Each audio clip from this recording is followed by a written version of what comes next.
Here we go. Get that. All right. Let's see how it all goes. So welcome. My name is Jane Garver. I'm Executive Director here at the Little Traverse History Museum. It's lovely to see you all this evening.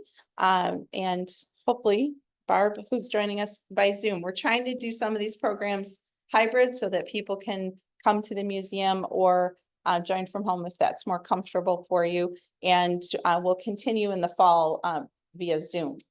So these programs are the ones that were originally presented in 1974. And we are celebrating our 50th anniversary as a museum. And so as part of that, I decided to take a look at what they were doing then. Now, the museum was only open in August of that summer, but they were working on the museum since 1971. But the Historical Society did a program every month. And we've got the notes from the programs. And so I'm following those notes. And tonight I had to supplement with a lot of pictures because Bill Barney used his own pictures and didn't leave them here. So there's a few slides that are a little light on pictures. So let's see if I can use this and do all the technology. Nope. Here we go. All right, so now I'm going to minimize our Zoom so that you can see the screen. Okay, so Bill Barney is the one who gave this program back in 1974. He was born in Petoskey in 1901, and he started Barney Linens with his wife in 1932 at 305 Lake Street, which is where Katydid is today. They also had stores in Fort Lauderdale and in Winter Park, Florida. They moved across the street, across Lake Street in 1971, and Bill Barney passed away in 1979. He was also on the board here at Little Traverse Historical Society and was on the committee to save the courthouse clock and move it here to the museum, which they did. And it was here for a while until it got too heavy. They thought it was too heavy for the building, and I agree it probably was, and thank goodness they moved it. But Bill was on that committee as well, and a big part of the Historical Society. Hi, you're welcome to come and sit anywhere. Okay. Yeah.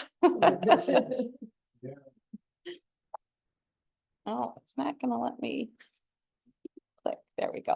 So resort shopping really started way back when people started coming here.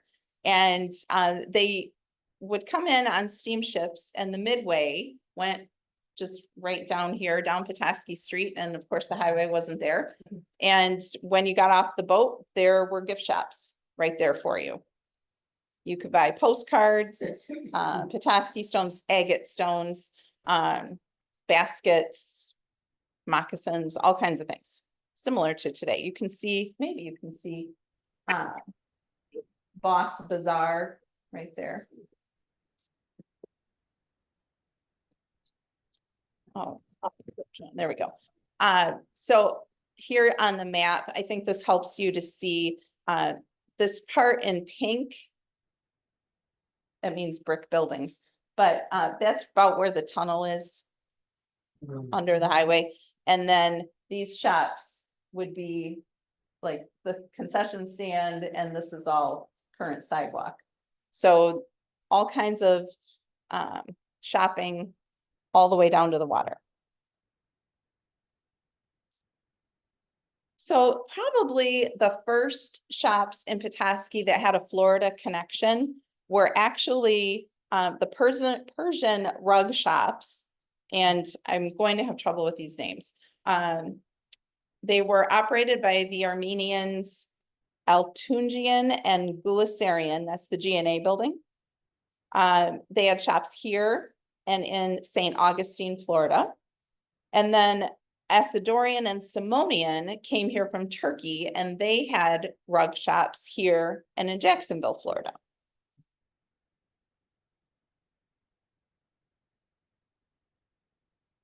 This is a Turkey connection, which I love connections. So we had the gentleman from Turkey selling rugs.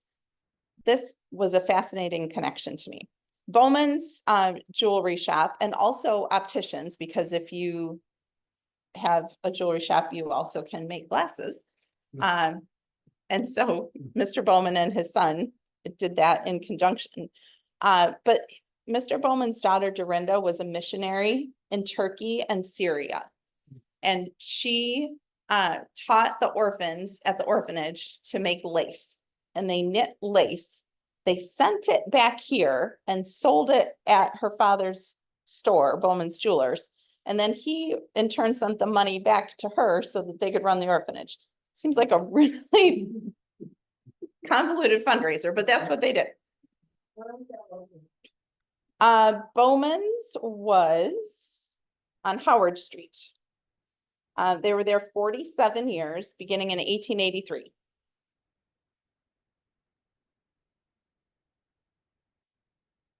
Welling's department store, Herman Welling and his wife Jenny operated a department store originally on Lake Street and Howard Street. So if you can picture where the State Bank was or is, that building, they kind of wrapped around it. So they had an entrance on Lake and an entrance on Howard, and then the bank building is in the middle there. So that was their original store, but later they moved to Mitchell Street, which is where most people remember that Wellings was. They operated their store for 49 years, beginning in 1890. Both were born in Russia. So I thought that was interesting. She was born in St. Petersburg. Is it a department? A department store.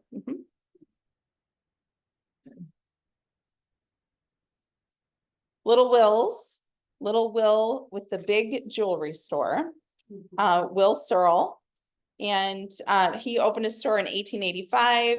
The store was originally on Lake Street, and he moved to the corner of Lake and Howard, and then he was the store on the corner, was his slogan. He died in 1926. In the picture is Lulu Pratt Sweeney, who is one of the suffragists in our suffrage program. So I was excited to see another picture of her, because I don't have too many. Rosenthal's department store. Alec Rosenthal, born in Poland. In 1866, he moved to Alpena with his parents when he was 4 years old. He actually attended Petoskey High School and Detroit Business College. He first opened a store in Charlevoix with his wife, Minnie. And this is Minnie, one of my favorite pictures in our collection, Minnie Rosenthal. And then they moved to Petoskey in 1894 and opened a shoe store. In 1900, Alec joined his father and brother and opened Rosenthal's department store on Lake Street. No, I'll get to her. Okay. There's the Rosenthal in Harbor Springs. Not related. Rosie Rosenthal, not related. But my husband can tell you some stories about shopping there. Mr. Rosenthal, Alec, died in 1939.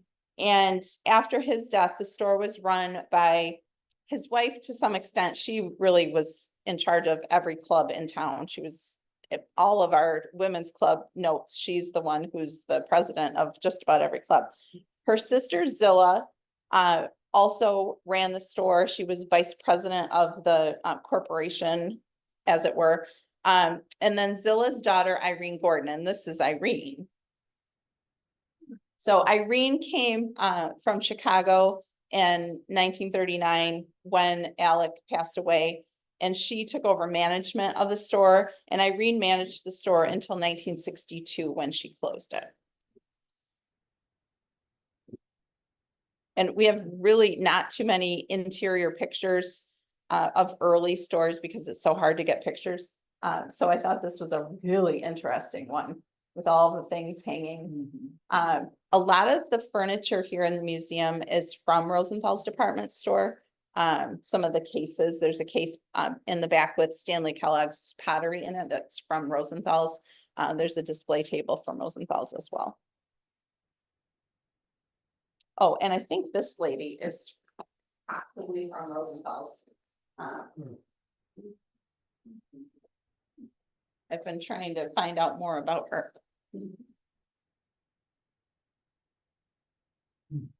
Eagle Shoe Store. Looks a little bit like Millie, I think. Like, yeah, I think she does. Meyer Isaac Fryman, M.I. Fryman, came to Petoskey in 1892 to work for Alec Rosenthal. He saved $1 a week for 3 years, so add that up, and then went into business for himself. On Howard Street, he purchased the Van Every Brothers shoe store. They held a name the store contest in 1905, and Jerome Covey suggested the name Eagle Store, and he won. This is the notebook where they wrote down the entries. So here they are, the entries for the shoe store contest. What should we call it? They did not choose the right place, the star, the busy shoe store, the gold seal, the home shoe store. There's a whole bunch that they didn't choose. Pretty interesting. So then they were known as Fryman's Eagle Shoe Store, and then later just Eagle or Eagle Shoes. They were on Howard Street.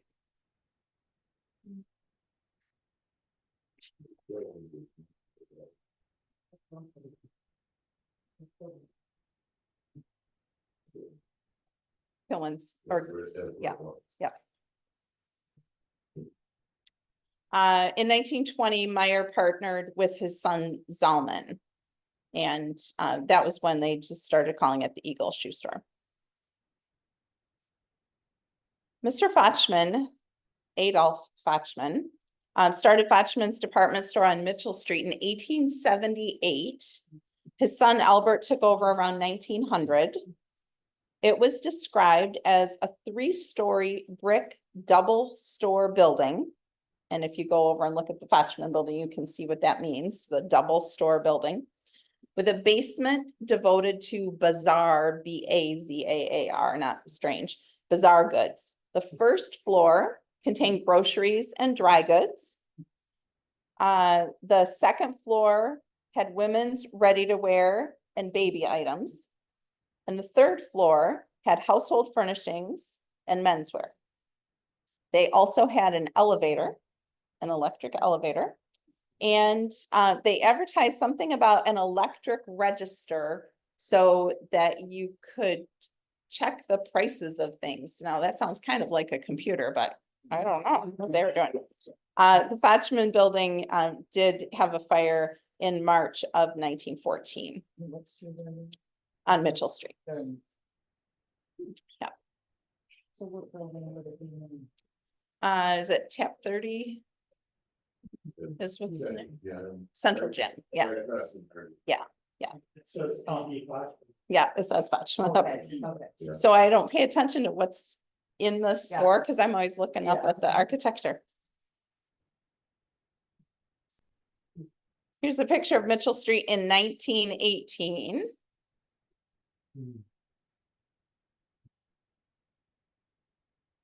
And really what sticks out is the Coca-Cola sign.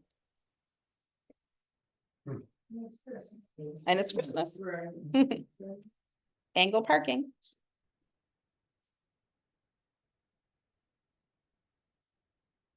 The original hat and dress shop started as the hat shop, or the original hat shop. It was opened by Alice Brenner during World War I. And then operated by her daughter Molly from 1979 to 1994. It began as the original hat shop. It was on Lake and Park. And then I found a newspaper article where Molly said that when she took over the store, she discovered that her mother had never tried to sell a hat after the season that she made the hat. She just put them away in a hat box. And she discovered all of these hats that hadn't been sold, but she sold them right away to vintage collectors because they were amazed at the pristine hats that had been set aside. And this, I had no pictures. So if anybody has any pictures, do you have pictures of the original hat and dress shop? I couldn't find any. Reinhardt's. I am Reinhardt's shops. These shops were on Howard Street, described as having beautiful summer and fall dresses and suits, designed for Reinhardt's in imported and domestic fabrics. And for the gentlemen, handsome sports clothes, imported Ballantine sweaters, exclusively designed neckwear, and various gift items. So Nancy Lenhoff, some of you may know Nancy, she's been a volunteer here, and she wrote some memories of working at Reinhardt's. And so this is Nancy's voice sharing this. She says, I worked at the Reinhardt's shops during the summers of 1948, 1949, and possibly 1950. At that time, it had been a successful summer shop for at least 10 years, probably longer. The shops consisted of a men's shop, a mezzanine for coats and hats, a top floor for designer dresses, and a sports shop, which was cashmere sweaters. Of course, that's what you'd wear for sports, right? Cashmere sweaters, perfumes and cosmetics, and sports and daytime dresses. The shops were in operation from May until October. The customers were from Harbor Point, Weequatonson, Charlevoix, and Black Lake. Some of the names were Lance, Otis, Wrigley, Wilson, Gamble, Graham, and Maxon. When very important people were shopping, to trap them into staying longer, we served drinks and lunches. The drinks were pre-mixed. One was called a sidecar. The luncheon was brought in from local restaurants, trays of fruit and sandwiches. And this is Nancy still talking. She says, one day I was in the upstairs dress shop and this happened. The bathroom walls did not go all the way up, and flying over the top came a series of towels. A woman came out of the bathroom yelling, with all the money I spend there, the least you could do is have Cannon towels. It was Mrs. Cannon. And they sold Martex towels. She doesn't say if they then started selling Cannon towels. She was not happy. Yeah, very nice story. I think it's down below colors. Where GNC shop was. Yeah, There. yeah, I think it's down for the next block up. Next block north. Yeah, next block north. I don't have the address written down. We can look in the city guide. So we have in our collection lots of guidebooks and tourist books and things that would be distributed elsewhere to get people to try to entice people to come here. These two are more about how great it is to start your business here. I really liked the graphics. These are 51 and 57, I believe. What are these pictures of? They're kind of, I didn't bring them out, but they're kind of like these type of things. I mean, the one on the left is the city dock, is that right? Yeah. Oh, yeah, And the Yeah. middle one is what? Perry Hotel? Like the hospital. the hospital. Oh, the hospital, is it on the right? This is the dock, and then this is the dock right here. Oh, I got you, thank Yeah, you. you see how the shape Yeah. right there. Yep. Yep. So, so in these pamphlets, they describe how wonderful Petoskey is by saying things like this. Nationally famous, of course, are Petoskey's swank summer retail shops, which flourish in the community from mid-June to mid-September. Many of them operate in Florida resorts in winter, transplanting whole retail establishments, personnel, and all from north to south extremes of continental United States twice each year. And then another one, Oh, whoops, sorry, missed my notes here. Here we go. There's a Saks Avenue in Petoskey. Yep. And a Jacobson's. Oh. So we have some shops in Florida and here, also in Scottsdale, Arizona. And the building's actually called the Petoskey Shops. Huh. So this right here, it says the Petoskey Shops, and the shops that they had were the tweed shop for ladies, John Horan for gentlemen, and Flora Ottomer for children. And that's in Arizona.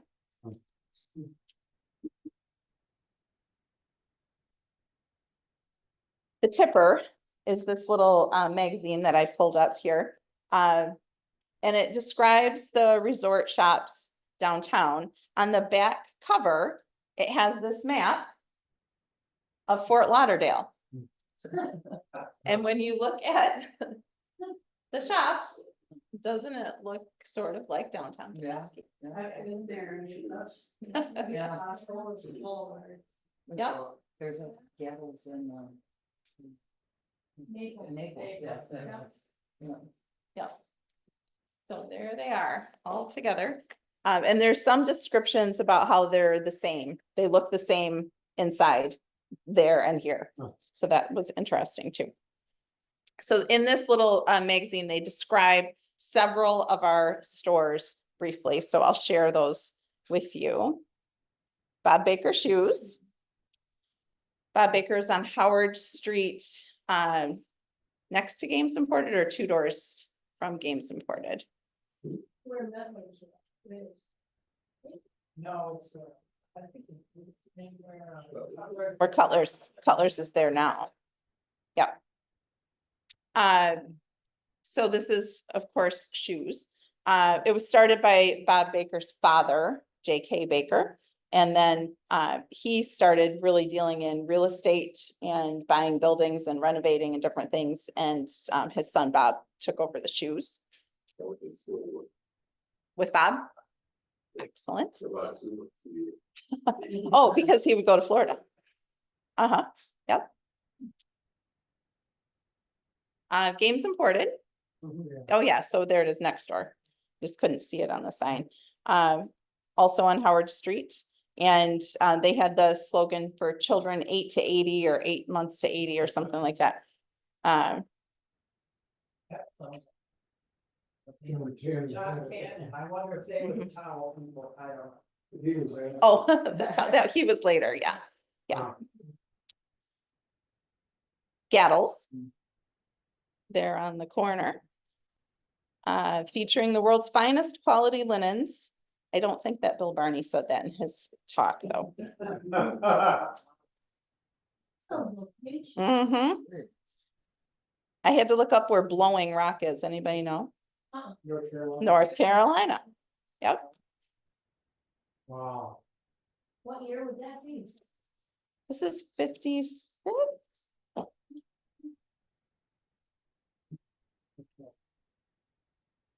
Yeah.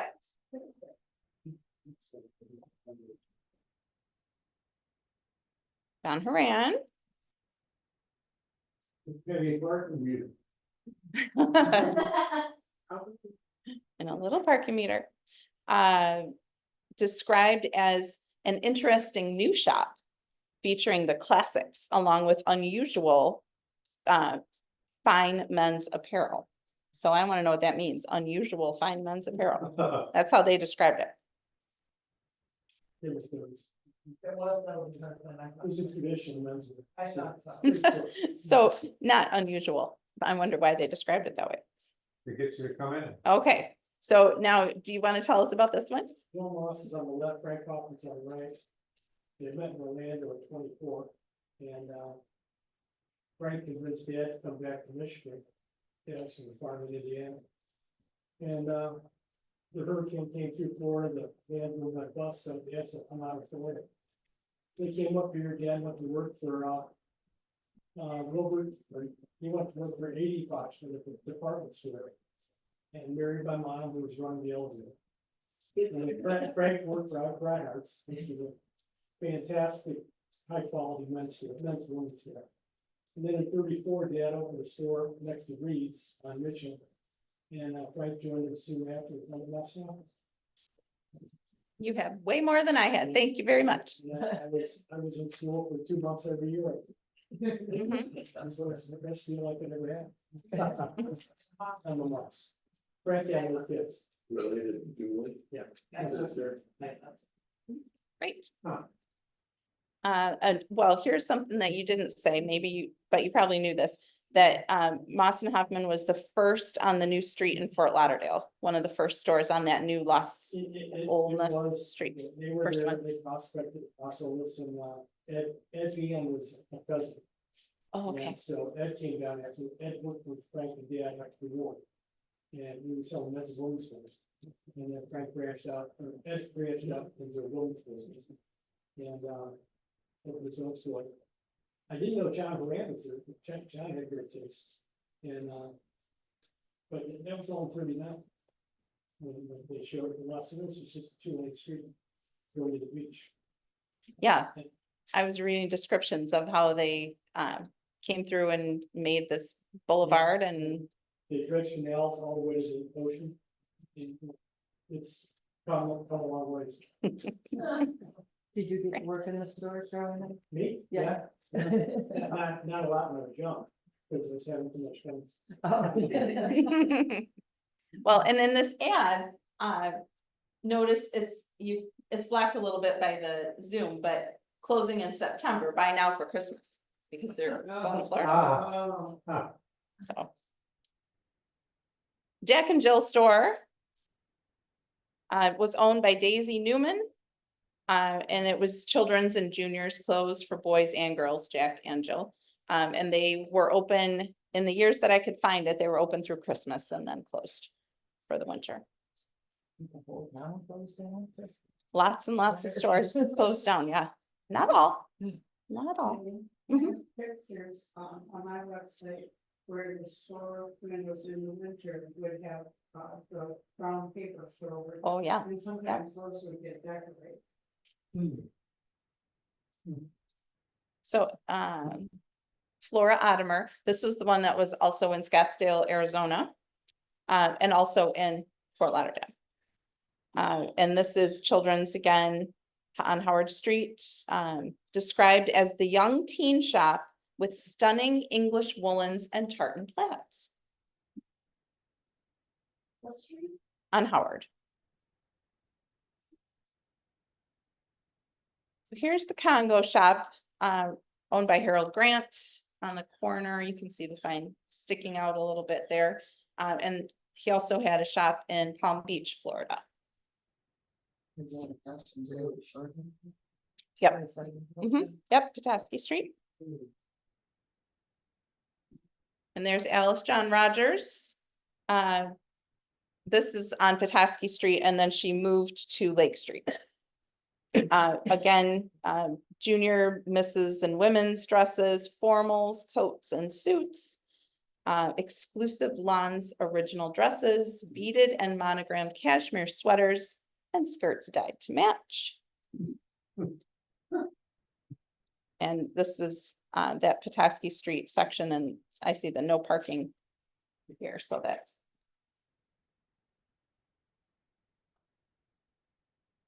The Tweed Shop at Behan. Moved to their new location on Howard Street in this 1956 catalog. One of the largest selections of imported cashmere and Shetland sweaters in the country. Lady suits and coats, a gadget bar comprising gifts and gadgets for men. And Ed Behan got his start at Reinhardt's. Rennick's Gift Shop was at 329 East Lake. Mrs. Rennick.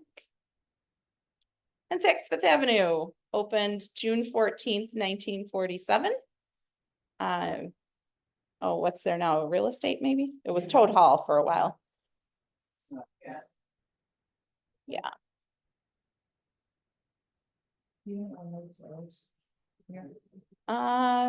Six in the 60s. Were they here still? The little sidebar in that, Alan Johnson was president of South Dakota, and was next door to the Poppy Street. A long time ago in the '70s. He said, why did you close the Petoskey Street? And he says, what Petoskey Street? Oh. And later learned that they really engineered the whole store out of Detroit. Oh, So, sure. without central command, they just said, well, let's go do this. Oh, And that's how the store existed for so many years. Indiana or Alan Johnson was pulling them in. interesting. But I can see where the Detroit store would just kind of go, Hey, this is a good idea. Yeah, That's all I'm let's have, yeah, makes sense. Yeah, my mom taught at Kingswood, and her students came up in the summer and were so excited that Saks Avenue was here too. They also really liked pennies, she said, which she thought was funny. Here's a Mitchell and Howard Street. This is 1968. The zoom is hiding that, but you can see the bank with the, and here's Fryman. That used to be a flat iron. Western Union. I think this said ice cream when I zoomed in on that one. I think it was ice cream. Soda bar. Yeah. Yeah, I think it said ice cream on our website. You can zoom in quite a bit. I'll show you how to do that. So the Gaslight District wasn't called the Gaslight District until 1966. And this was Bill Barney's idea. So he got together with other downtown merchants and said, let's create an association. And so they called it the Gaslight District or Gaslight District Association. It was at the same time that Michigan Consolidated Gas was they had brought a gas line up here. And so natural gas was available. And the gas company was promoting that you could have a gas lamp, gas light in your yard or at your curb, and wouldn't it be great?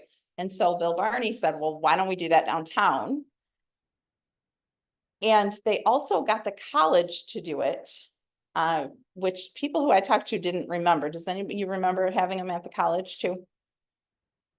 And so then in 1967, they had a big ceremony in July, and Mert Carter, who was associated with the Historical Society, dressed up as a lamplighter and went up and down Lake Street, lighting the gas lamps, and then they were just on. So he did not have to go do that every day. They were just on. Can you imagine? So, so they were gas lamps. Now, the interesting thing to me is that when you look at pictures of Petoskey from 1900, 1910, we've got electrical posts. We don't have gas lamps. But the whole thing was, we're going back to the time when we had gas lamps here. Well, you didn't really have them that I can find in any pictures. Carla, have you seen them in any pictures? I've looked and looked. Yes, yep, the cross. Mm-hmm, yep. But this is 67, the Historical Society didn't want to start in 74. The Historical Society was a group for a long time, but the museum didn't exist. So the Historical Society, Mert Carter, Harriet Kilbourne, Francis Palethorpe, Dutch Palethorpe, all those people were having meetings. They were trying to create a museum for many, many years. They had a file cabinet at City Hall, and then they had a closet at City Hall where they could keep things. But they didn't have a museum yet, and they kept trying. We've got a huge collection of Harriet Kilbourne's letters where she is writing to people and saying, it would be great if I had more than a file cabinet to keep these things in. So, and I feel her pain because I don't have room to keep anything either. Do you have an idea when that first starting was of the society? Well, there was a society in 1905, and so that's a date that we often use, but then they started again a historical commission in the 1950s. I think it's 50 or 51, and then really started talking about a museum in maybe 66, 67. like that we should have a museum. And then it didn't come to fruition until 74. And do you know when this train station became available to be something other than a train station? Well, in 1971 is when the Historical Society took it over. So the last scheduled trains on a regular scheduled basis was about 63. And then there were still trains that came in and out on excursions and things like that. But then the railroad gave it up and the city took it over. So the Historical Society was they were looking for all kinds of places to put the museum. The place I wish they had done it, maybe, was the old post office that's torn down now, and Fifth Third Bank is there. What? That would have been a really great museum. But they didn't choose that. And then they were given a hotel and they thought they would turn the hotel into a museum. So I'm picturing each hotel room as a little exhibit, maybe. And then they thought they would run the hotel as a hotel and use that as income to build a museum somewhere. And then they finally decided to make this into a museum. So in 1971, they started work by enclosing the ends and that type of thing. And then it became a museum. 74, we opened. And Merck Carter, who's the lamplighter here, was the first president when it was actually a museum. We have heat. Oh, you do? Yeah. Okay. Mhm. Yep. Yep, we sure do. So why isn't the museum open? Because we rely on volunteers Okay. to run the museum mostly. There's me, the part-time director, and the part-time archivist, and that's our whole staff.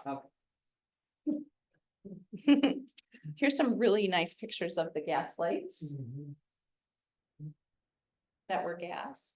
And so I was talking to somebody about the original gas lights, which would be these, because we didn't have them in 1910 or whenever that would have been. So these are the original Petoskey ones. And then these came out in the 80s and were replaced with the electric ones. And then in 1996, the Gaslight Association sold these. Does anybody have one? They sold them for a fundraiser for $350. And the museum does not have one either. Wish we did. But that's what those are. So Bill, is it Bill or is it Merch? It was Bill. Bill Barney, finishing up his presentation, his talk, said, "We feel the gaslights are in keeping with our beginnings in the gaslight period of the Victorian age. We wanted something to set us off as unique. Our shopping area handles the finest goods from all over the world, and shops from Petoskey have spread to resort centers around the country." So that's how he ended his talk. So coming up next Thursday, we have Mary Agria talking about gardens, as she does. She comes back every summer and gives us a garden lecture. 4th of July, ice cream social after the parade. July 18th, I will be revisiting the program on resort communities that Mrs. Gamble presented in 1974.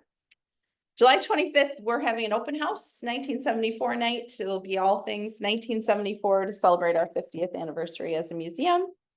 August 1st, we have a guest author coming to talk about Company K, the Civil War soldiers from this area, the Anishinaabe soldiers.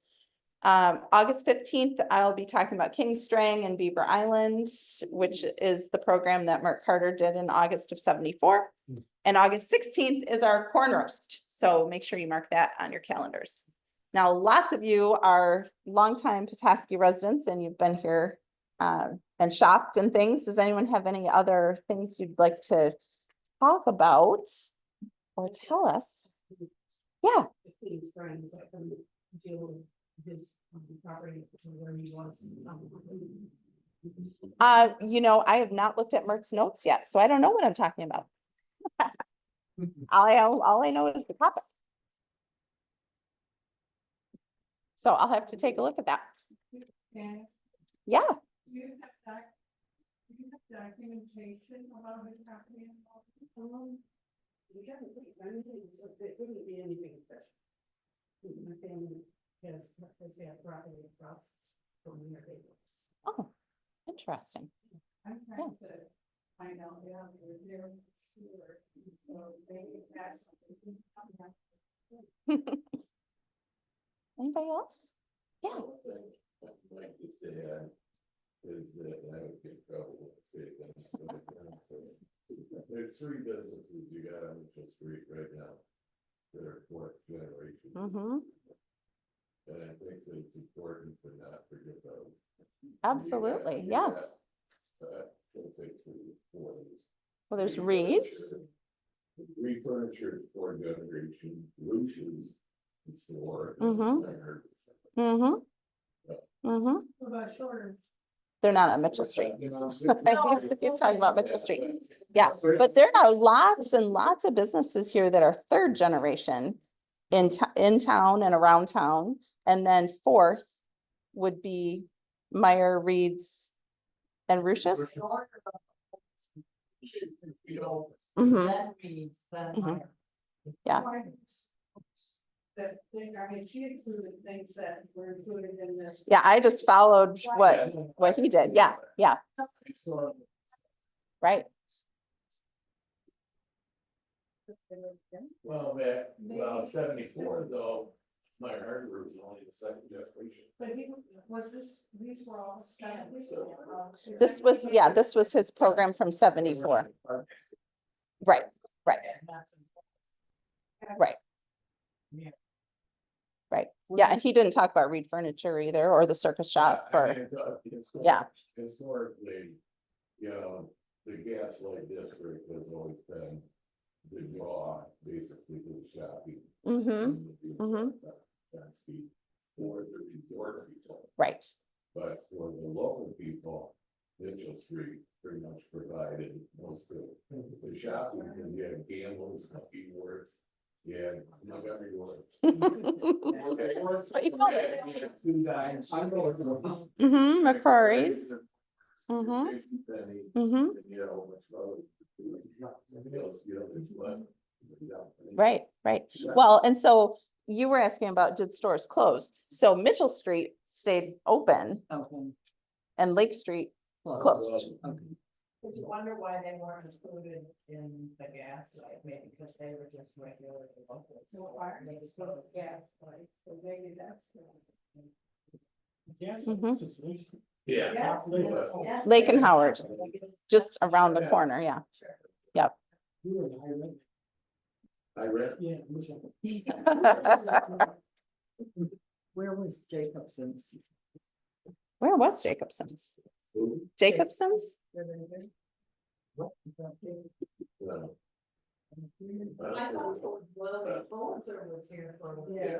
Barb, we're gonna say goodnight. Thanks for joining us.